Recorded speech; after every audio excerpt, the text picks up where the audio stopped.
community engagement. I would maybe start with La Plena music as an interesting like window into something. At least for me, what I saw was that there was a lot of people, there were professional, kind of quote unquote professional bands, but then there was also these rhythm groups of people playing like as a community band. And so La Plena music is a community-based music form with comedy, and it has this entry point, it really seemed to me, for people of like really high skill or high practice who can improvise and sing over the top of it and play a drum, just in a free-flowing way. And then there's other people who have some rhythm forms that are a little easier to learn, and then everybody can kind of be in this band. Here you see different abilities kind of all welcome up to the stage to play. Pretty amazing. And then Tito Matos was the kind of patron saint at this point. He passed away 8 months ago. He's the boy and Gold's dad. He was the La Plena singer who died of a heart attack. Smithsonian just did a retrospective on him that's a really cool video to see and to understand this music form. Summing up, Puerto Rico's community engagement can be understood to some extent through La Plena, and how egalitarian it feels for people to participate in the music and the call and response and the different instruments, and the way that it's current events and improvisation.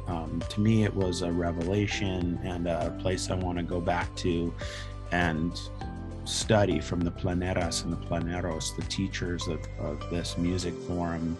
I thought of friends in the States like Reggie Watts and other improvisational musicians, and thinking of like crossing some of these streams between new jazz, hip hop, comedy, civil rights, community theater. It's rich. It's a really rich place, and I'm still thinking about it every day.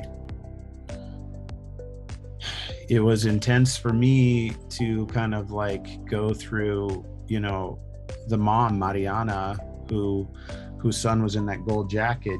That kid is now a teacher of La Plena in his dad's tradition. But Mariana is the director of the organization, hosting everybody there, and people were just having tears like all the time, thinking about the loss of Tito, right? And so we were at an event that had layers of emotion, and Christmas coming, and sharing music and sharing food and grieving the loss of this pillar of the community. The governor was out. The streets were filled with thousands of people 8 months ago when he died. It was a big deal. And so then I'm asking Mariana, like, hey, we've got this bingo. We got free lottery tickets for people who want to do the community, the out of mass gatherings bingo. And so asking her if she would help with that, but knowing that she's going through these heavy high seas emotionally of this whole thing, made me kind of realize just grown-up stuff. This isn't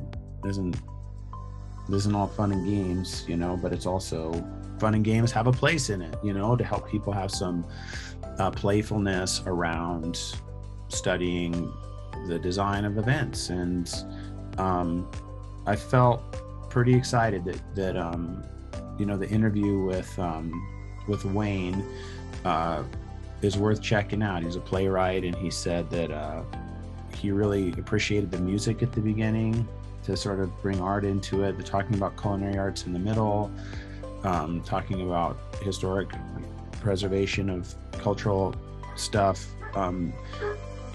He really seemed to get that art of mass gatherings ethos of using the non-traumatic times to think about response made sense to him. So